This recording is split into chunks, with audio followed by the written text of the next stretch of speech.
Ladies and gentlemen, it's time for another round of Mind Your Parking Business with your host, Jeffrey Huntsman. Thank you, Dougie Sticks, coming to you as always from the beautiful studios of Undefeated Media here in Bergen County, New Jersey. This is the Mind Your Parking Business podcast brought to you by the Bamboozle Project as well as DraftKings. We thank them both for their sponsorship as always. You can check out the Bamboozle Project at thebamboozleproject.com. Search all MYPB gear that is up there, and the Win It for Sam sweatshirt was a hit at the Garden. Yeah. Could we just turn the my volume in my headphones up a little bit? I can't even hear myself today, which would be a problem. Turn them all up. There we go.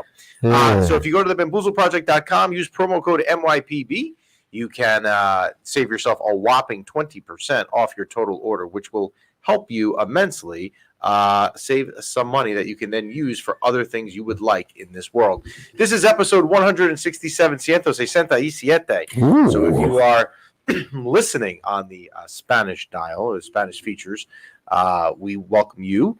You can send us your questions at any time to mypbshow@gmail.com, or you could go the much more popular route, which is DMing us those questions at Mind Your Parking Business on the Instagram platform. You can watch the show live via camera today on YouTube and Instagram, and we are taping today's show on Thursday, September 26th, or you can stream it back at your convenience whenever it is good for you, and you can find that feature available to you on either the platform of iTunes or Spotify, whatever. Everywhere.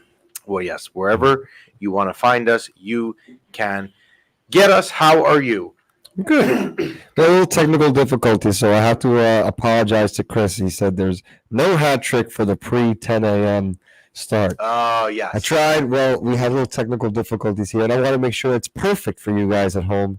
So we had to reset some things. You got it. Well, it's good to see people like Chris in the Instagram chat, even Scud, who's telling me that he has a Ranger flannel. If we remember in the postseason with the flannel, I guess there's a Ranger flannel. Scud, if you want to send us the picture, we will definitely take a look at it.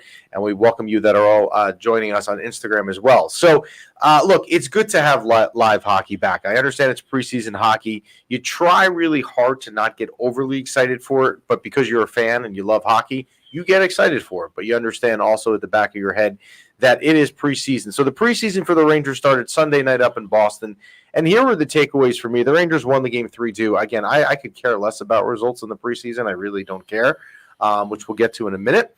But here are the takeaways from the game on Sunday up in Boston. Filipino, far and away, not only the best player on the Rangers Sunday night in terms of who stood out, but he also was the best player on the ice.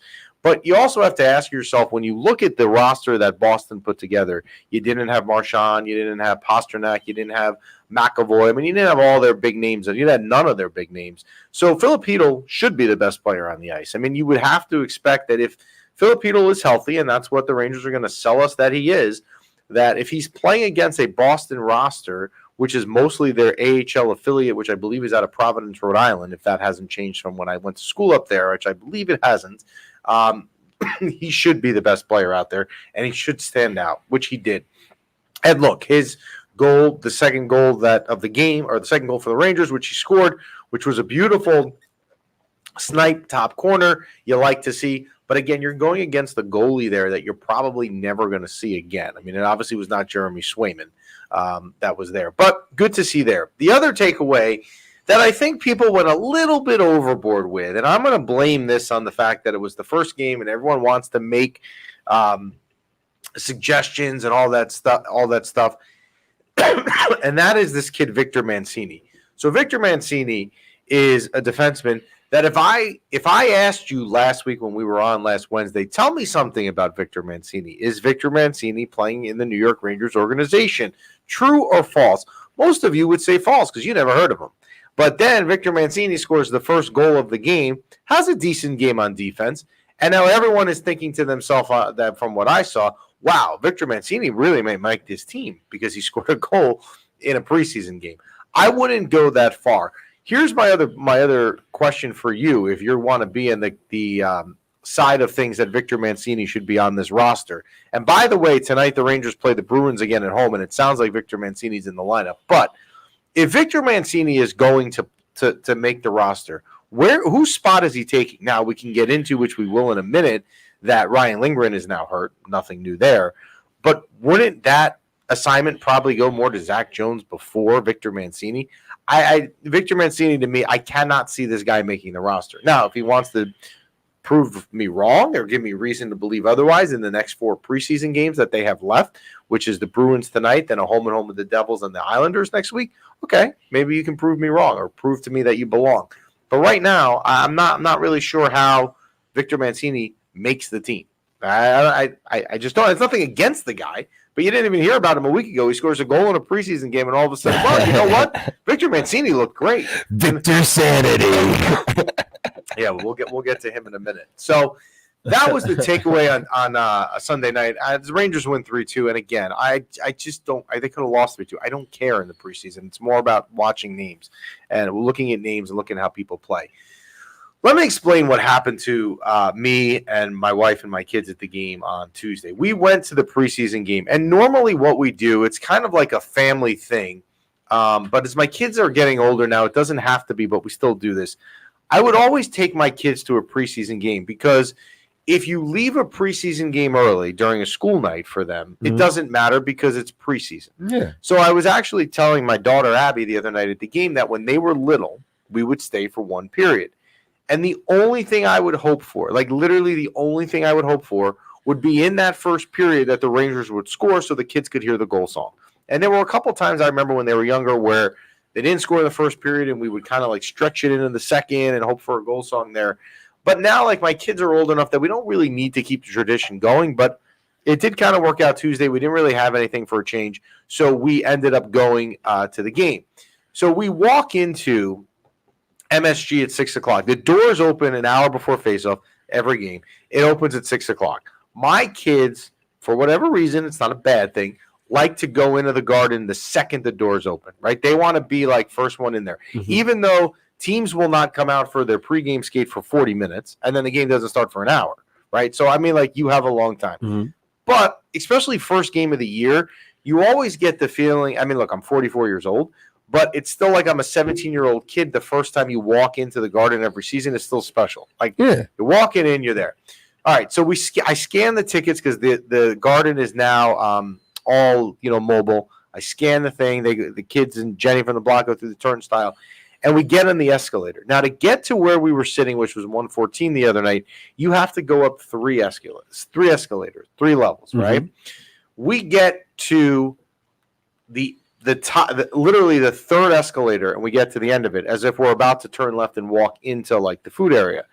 And some random guy, never seen him in my life, and in fact, I don't even remember what he looked like, comes up to us in a suit, and he's got the MSG like employee lanyard, so he's legit, and says, "Hey, we're going around and we're giving people tickets, upgraded seats. These are for you." Okay, take it. So I look at it. And if you know the Garden, you know that there's the 100s, there's the 200s, then there's the 300s, which are comprised of the West Balcony and the Chase Bridge, and then you have the 400 section. These tickets said like ES1. I was like, I don't know what this is. So I had to actually go get a security guard to tell me where we needed to go. I didn't know. Anyway, it turns out it was an event level suite, which was really cool. But here's the funniest part, because this is like kind of annoying, I have to say. And I'm going to complain about something, and you'll be like, "You're complaining about the free upgrade?" Listen. No. Okay. When you go to a hockey game, right? Yeah. If I took you, or if I took, let's say I took someone in my real job, like a client, like I wanted to entertain a client, or I wanted to impress someone, these seats are great for that, right? Because you're down low. The penalty box the Ranger penalty box, matter of fact, was literally right in front of us. It was great, okay? But at the same time, you cannot in hockey see the other half of the ice, and it drives me nuts. I didn't particularly love them. But anyway, here's the best part. We go through so they tell us where to go. We go through. There is free food like you wouldn't believe. There is sushi. There is like filet mignon. There's ribs. I mean, there's burgers. So I'm thinking to myself, wow, we're going to have a field day, right? They had a shrimp station that the shrimp were, I mean, not even like questionable, the biggest shrimp I've ever seen in my life. So we decide to get some food. We get as much food as we can carry, but not a lot because we'll bring it to the seat and eat. And then we have an hour to the game because, again, we're in an hour early. We go back to go get more food. Sorry, you're not allowed to have food. Sorry, that doesn't come with the ES suites. So they accidentally gave us food the first time. But had I known it was a one time we weren't going to come back, I would have literally walked out with way more than what we had. So, like, you have your seats here, and then, like, what is there, like a little hallway behind you that had like a little room of there's food? a hallway behind us that had your own like individual suite. Well, you had your own individual suite, which the one that we were in had no food, all it had was like a private bathroom, which definitely helps in the garden, right? But it had like a buffet station within the suite, but there was nothing on it. Then it goes out to like this. It's actually the Delta Club that it takes you into, where it is just like, how much candy do you want? How much cake do you want? I mean, my son was like, is this real? But it ended up being we only got one round worth. So the game starts on Tuesday night. First off, the Rangers did a great job with the Johnny and Matthew Gaudreau tribute. We actually posted it up on Instagram, so if you didn't see it, you can find it on our page. The game starts, and here you are, like, you're excited to see live hockey back at the Garden, okay? Mm-hmm. I just want to see the players play. And the lineup that the Rangers put out on Tuesday night was basically like an opening night lineup, except for maybe Kakko and Keandre Miller, everyone, and VC, maybe Cooley. Pretty much everyone else that you would envision would be on the roster opening night in Pittsburgh was there. So you get excited, right? You're going to see these players.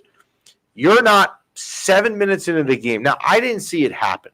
All I saw, I looked back at center ice, which was kind of right in front of us, and Filipino is like laying on the ground like he can't move. And I'm thinking to myself, like, it's not funny, obviously. I'm not laughing. But, like, this is just our life, right? Right, it's just kind of, this guy cannot avoid getting hurt. Now, my first thought, as I'm sure every Ranger fan was in that moment, was concussion. He got concussed. I didn't see the hit. Was the hit dirty? Now I see Ryan Lindgren chasing Scott Mayfield to the complete opposite end of the ice to fight him. So my thought is that it must be the dirtiest hit, and this son of a you-know-what just knocked out Filipino, and that's probably the end of his career. It's concussion. But then, and I texted people this that were texting me, I had a glimmer of hope because Filipino couldn't put weight on his right leg, which is not a head injury. That's not an upper body injury, which would be the worst thing specifically for Filipino to have, is that it looked like it was something else. So my son, Tyler, says to me, Dad, is Filipino going to come back this game? And I said, obviously incorrectly, Tyler, there's zero chance. He's probably just concussed, and whatever the issue is, they're not going to rush him back for a preseason game. 10 minutes later, Chris, who's actually watching in the YouTube thing, texts me, Heedle's back on the bench. So I look up at the Ranger bench, which is right across from us, and there the guy is. So it must have been, I don't know, a stinger or Charlie horse, obviously something minor. So that was obviously not the start you wanted to see, but thankfully Filipino came back, which I was still surprised at, but he came back, which was good. Ryan Lindgren challenging Scott Mayfield. So I ended up going back on my phone and watch the hit. The Garden does a terrible job. Like when something like that happens, they won't show you the replay there because I guess their thought, and it's probably any arena, it's not just the Garden, is that, well, we don't want to incite the crowd. Here you have the home team player hurt, and here's evidence that this guy on another team took a vicious. We're there for. Yeah, that's what we're there for. That's what we're there for. But we're also there because get rowdy. But we're also there because we want to know what happened. Yeah. I didn't know. And plenty of people were texting me saying, no, it was not a dirty hit. So you like that Ryan Lindgren sticks up for Filipino in that situation. Yeah. What I don't like is that now he's hurt because of this for probably 6 weeks to 2 months with an upper body injury. It could be an arm. It could be a concussion. It could be something. Now, he got hurt from going after the fight. You're saying Ryan Lindgren got hurt for 6 weeks. Yes, for sticking up the guy that hit Filipino. How did he get hurt? It's either upper body. So either he got hit on there's an uppercut that comes in. So there's no replay. You couldn't see what happened. Well, you can't see specifically where he got hurt in the fight. My suggestion is it's a concussion because you could see he got hit with an uppercut. There. But whatever it is, he's out 6 to 8 weeks. Ryan Lindgren, who was re-signed in the offseason for a 1-year deal, obviously is going to be becoming an issue again in the offseason next year, where Chris Drury and the management are going to have to decide what to do. Ryan Lindgren, I love Ryan Lindgren. He's the type of player you want to have on your defense, right? He'll block shots. He'll lose teeth. He doesn't care. He just wants to win. However, Ryan Lindgren is becoming a major, major, major injury concern here. He is always hurt. I mean, it is like getting to a point now where you cannot bet any amount of money that Ryan Lindgren would play in all 82 games of a regular season because he's not. He's hurt too much. So it's not a discussion for today. It's a discussion for next summer, and we'll have more data by then to discuss it. But you've got to wonder to yourself, is Ryan Lindgren actually worth re-signing? Because guy's hurt an absolute ton. He is just hurt, I mean, way too much. We left the game. Did you see this? I posted a video of us leaving saying they lost, and then they came back and won. Yeah. Yes. So we left. Now, it was actually what that video does not show was we got up. The Islanders made it 4-1 with maybe, 12 minutes left. And I was like, I've had enough. I wanted to go home. My kids. 12 minutes left in the third. Third. Yeah. Again, it's and they came back? Yeah. But again, it's preseason. So I don't care.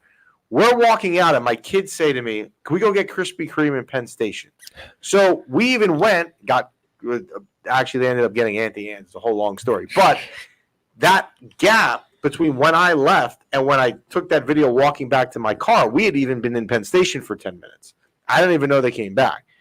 We're driving. We're on 10th Avenue, and all of a sudden, the phone is going off. I'm like, well, either there's an accident somewhere. My phone's telling me to go in the tunnel, and it's everyone. Oh, the Rangers came back and won. I'm like, I'm not sure about that, but they did.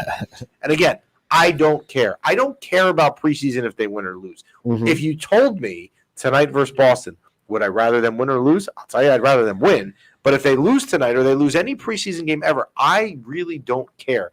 They were 1-5 in the preseason last year and ended up winning the President's Trophy, which is all you need to know for how important it is.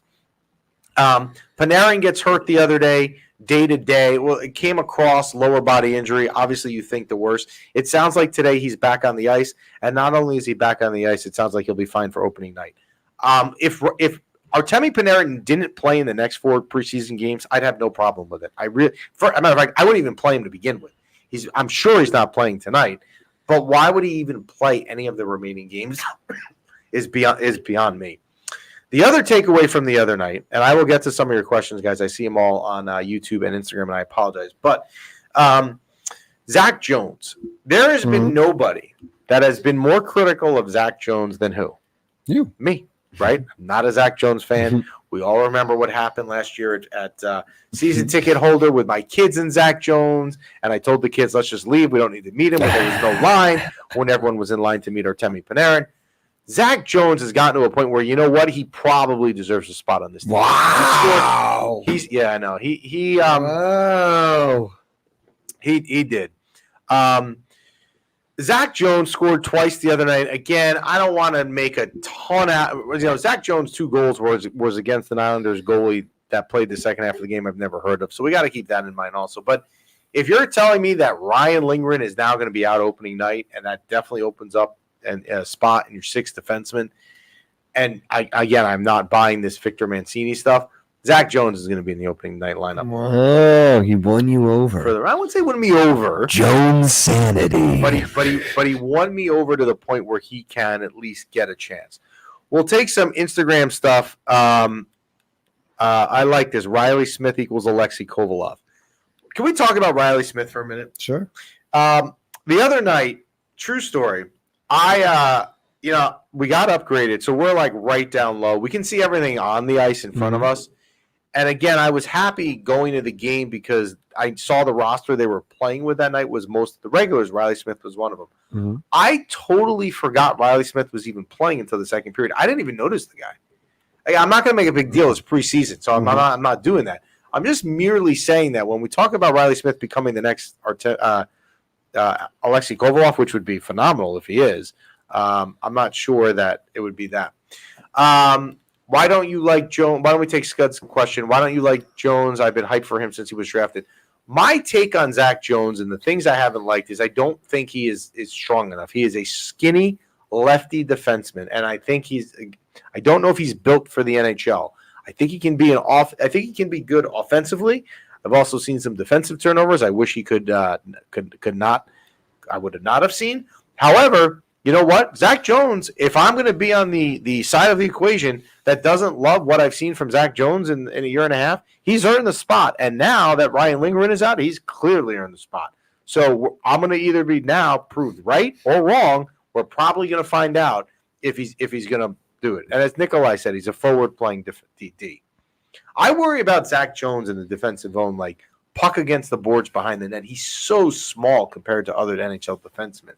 Like, I'm just surprised. Mm-hmm. So the Rangers play the Bruins tonight. That was the other thing the other night. They played Igor and Quick. It was like I had like the A-team lineup, which was good.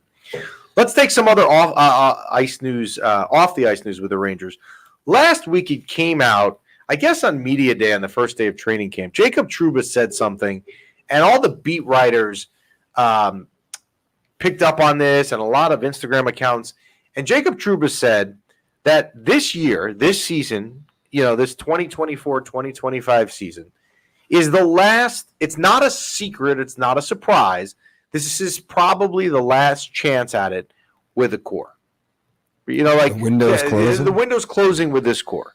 And everybody made a big deal of this, right? Mm-hmm. Jacob Trouba said, this is it. This is the last chance. Why was this news? We all know that next year Jacob Trouba is probably not going to be here. So if you take your player off of your team that happens to wear the captaincy letter and that is not there anymore, mm-hmm. clearly that is going to be part of your core. That is your captain. Mm-hmm. It is not a surprise at all that next year this team will look different. Now, that doesn't mean you blow it up and you let Igor walk, which is a whole other discussion, or you don't re-sign this one or that one. But, of course, this is the last chance with the core. I don't think Jacob Trouba said anything that if you think about it, you didn't know already. And people made a really big deal of this. But I don't think what he said was breaking news by any means. So, what can you do to reopen this window? Who can we get? What do we need to do to open the window again?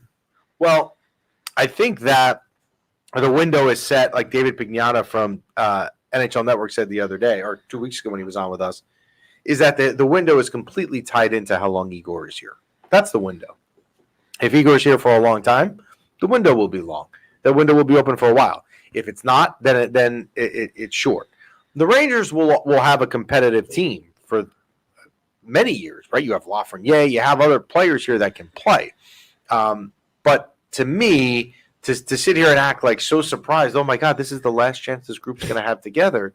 What plan? These things don't last forever, right? And Chris has a good point. It's because Trouba said it. If Trocheck said it, it would be the opposite reaction. That's a very good point. Probably because it comes out of Trouba's mouth, and everyone wants to, right now, like be all over Jacob Trouba and what Jacob Trouba says, and Jacob Trouba shouldn't be here. The other night, I listened because Trouba played.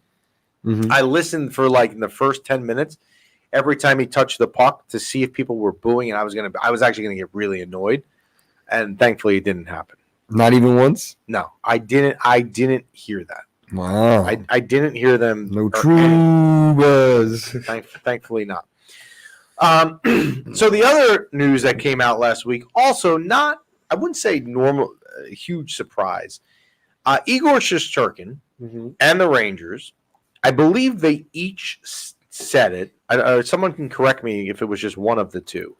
Said that if a deal is not in place by October 9th, which is when the Rangers open the season in Pittsburgh, they will not negotiate a new deal during the season. So either Igor is signed by October 9th, or he's not going to be signed until the season ends, and let's hope that that's the end of June. How do you feel about that?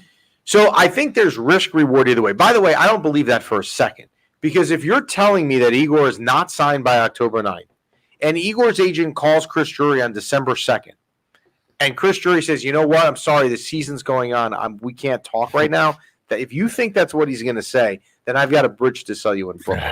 Because I don't believe this nonsense at all, but I'm just telling you that's what it said. But if you want to go off of it being true, there's risk and reward to this. Okay. Here's the risk.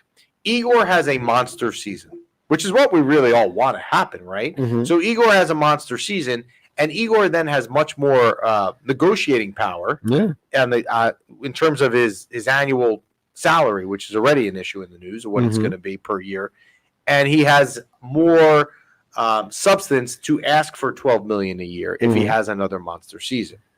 That's the risk. The reward is, hey, Igor, I'm telling you, you don't have a deal in place. Play in a free agent year, as we know in sports, not just hockey. NFL, I think, is always the best example of this, that when you're in a contract year, you have a really good year. So that's the reward. You're giving Igor more incentive to push himself this year and play better. And the other reward there, although you don't really love this, is that if he had a bad year, his asking price of what he could ask per year probably would come down if he didn't have him signed in advance. So, true. And the longer the longer they play, here's the other thing that nobody is talking about. I can't be the only one that has thought of this. And the people in the chat up here, someone's got to have thought of this. If the Rangers, if you're not going to negotiate until the season's over, let's pretend that's true for a minute. October 9th comes, Igor's not signed, and you will not discuss this until the season's over. Well, the Stanley Cup ends, let's say, June 23rd, which is I think when it ended this past year, or June 24th. Okay? The Stanley Cup ends. The Rangers make it to Game 7. Hopefully they win it. It's June 24th. Yeah. Igor now walks out. He does not have a deal. When does free agency start? July 1st. It's a week. So the longer that they play, the shorter the window is from when the season ends to when free agency actually opens, to the point where if the Rangers make a really deep run, there's really no window. You go right into the free agency on July 1st, which is why I don't believe for a second that they wouldn't do that. Wouldn't it be in everyone's best interest just to, like, he already proved himself. He's already the top goalie. Wouldn't you just settle right now and just give him a fair price? The problem is that Igor wants probably $12 million a year. Now, there's two sides, right? You can definitely tell me that you deserve to pay Igor that, and you can also definitely tell me that you can't because this is a salary cap sport and it's not the 1998 Yankees where you can just spend. I have other people I'm going to need to pay, and if I pay Igor Shesterkin $12 a year, or $12 million a year, that I have to sign right now. If I'm going to pay him $12 million a year for the next 6 or 7 years, I'm going to have a problem paying Lafreniere and some of these other contracts. But I just don't believe that they will shut down and not speak about it between October 9th and the end of the season if there's not anything in place. Like, I don't believe it. And here's the other thing. Like someone said, well, they let Messier walk. Timeout. This is not apples to apples at all. Because with Mark Messier, and I remember I was crying. I was a high school kid crying. Mark Messier left in 1997. He went to Vancouver. But when Mark Messier left in 1997, he was not in the prime of his career anymore, like Igor Shesterkin is. Yeah. I'm not getting into the, is a generational talent center Mark Messier equivalent to having a Vezina winning goalie? It might be, it might not. I'm not even discussing that. Yeah. I'm just talking about where they are in their career. Mark Messier was older by then. Like, he was still good, but he was not Mark Messier. Igor Shesterkin is 29. Igor Shesterkin is in his prime. So, but like, are we splitting hairs here? Like, if he has a terrible season, he's still going to want $10 million. Like, are we really fighting over $1 million? There's someone, and I don't want to say her name, but that messages us on DM all the time, and she's like, she freaks out with Igor leaving, right? Just gets worried about Igor leaving. And I said to her the other day on DM, I said, look, there's just a part of me that thinks that they are the franchise is not going to let a Vezina winning player, which Igor is, at the most important position in the prime of his career, in probably the number one market of an original six franchise, just walk. They're just not. Over $1 million. Well, it's more than that. But because you got to remember, there's a cap here. It's not just $1 million. No, but I get that. But like, what's the lowest he would even sign for? Like, if you played terrible, had a terrible season, he had a terrible year, 10 goals a game, like end of the year, he's not gonna like, he wants 12, but like, he's not gonna all of a sudden ask for 1. Like, we're literally talking maybe $1 or $2 million difference here. Right? Yeah, I don't know that you're wrong. I don't think it would go down. I don't think it would go down beyond 10 or 9. I certainly wouldn't go below that. There's a lot of people right now in the Instagram chat as well as YouTube that are fine with letting Igor walk. I mean, um, I'll take Johnny's comment. 12 million for 6 years minimum is crazy. I love Igor, but we've been building the team from goal out and it has not worked. There's two sides to the story. Both arguments, whether you're in the re-sign Igor or the don't re-sign Igor camp, both arguments, you have a point. So Johnny, how much are you paying? What's your contract look like, Johnny? I guess that's a good question. For those of you that are writing, what would you sign him for? Yeah. What would you want if you say, here you go? What would be a fair thing? What would be a fair contract in your eyes to give Igor that wouldn't be insulting? Yeah, I don't know. I don't even know. I'd have to think about it. Like if I was going to answer that question, 12 million is high, but I think if you got him at 10 million, I think you'd sign for that. Or is Nikolai saying 11 million for 6 years? And that to me, we're talking so here's what I like Nikolai's thinking. It's not just the 11, it's the 6 years and not 8. Because as we saw with Lundqvist, when you get to the back end of that second long deal of your career, you're not the same. I would much rather, I think the length of term here might be almost as important as the amount of the term. Okay, so 12 for 6. So Gavin is saying on Instagram 10.5 at 4 years. I think Igor's going to want more than 4 years, but that would be fine with me. I mean, if you could get Igor at a 4-year deal at 10.5, this would be done. But Igor's going to want more than 4 years. He's going to want to be locked down so that to him, when this contract is over, he's getting paid to as long as he could play. Mm-hmm. And as Chris is saying, why should Igor take less than Panarin signed 6 years ago when the contract kicks in? Yeah. Do they ever do contract? Is there ever any negotiations where it's like 11 for 4 and then the last 2 years they don't it's let like you 10? do that. They don't let you. They used to. And then so the Devils took advantage of like salary cap loopholes in the CBA, and they did it with Ilya Kovalchuk. So another one, the Reptimism USA, 11 for 6 years. I think 11 for 6 is fair for both sides. I would do that because I didn't go up to 12, and I saved myself 2 years because I'm thinking he's going to want 8 years. I would do 11 for 6. But he wants 12. He's asking for 12. He wants 12.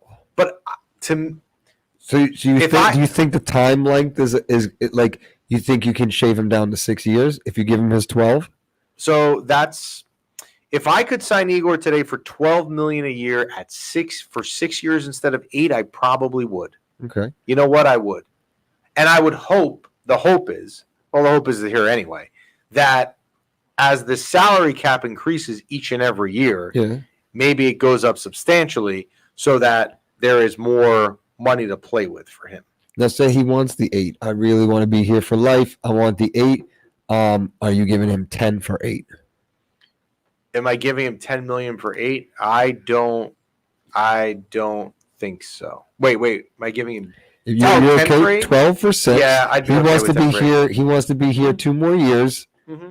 I'd lower his price for 2 more years. 10 for 8 is fair. I'd be fine with 10 for 8. What about 11 for 8? I'm not saying I'm against the 12 for 8 either, which I think is like the max. Like I think the one extreme, like what's the side of the equation where Igor Shesterkin would sign for today?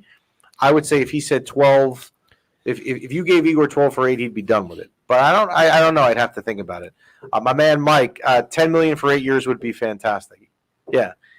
And you know what? What I like what Mike's thinking here is this. If you're going to then give him a longer term in terms of 8 years versus 6, and you know on that back end he's not going to be the same Igor, at least your annual value is not 12, it's down to 10. I would be fine with that. Mike knows what's up. Mike knows what's up with the Daily Burgers, too. Oh, yeah? They had Daily Burgers in the suite we were in the other night. I meant to send Mike a picture of it. I forgot. I think I have it on my phone. I forgot to send it to him. But, yeah, I'd look 10 million for 8. I might do. Chris says the shorter the contract, the higher the cap hit. Right. The shorter the contract, the more he's going to get per year. He's right. Which is why, to Mike's point, is if you do a longer deal in terms of like years of 8, the money comes down. Well, and Daily Burger deserves a 20-year contract. Mike is absolutely right. So timeout. So obviously 12 for 6 or 10 for 8. Obviously, per year he's getting less. But how is that a harder cap hit? Besides the $1 million per year, it's not per year the cap. It's per year, yeah. Yeah. So what you're doing is if you have more money per year, Yeah. right? I'm sorry, if you have less money per year, but if you have less money per year but more years, you're putting that cap. Can you with your phone? I don't know what the hell's going on. Your phone's going nuts over there. You're committing to more years against the cap. Whereas the other way, it's okay, it's less amount of years, but within those years, it's just a higher amount per year.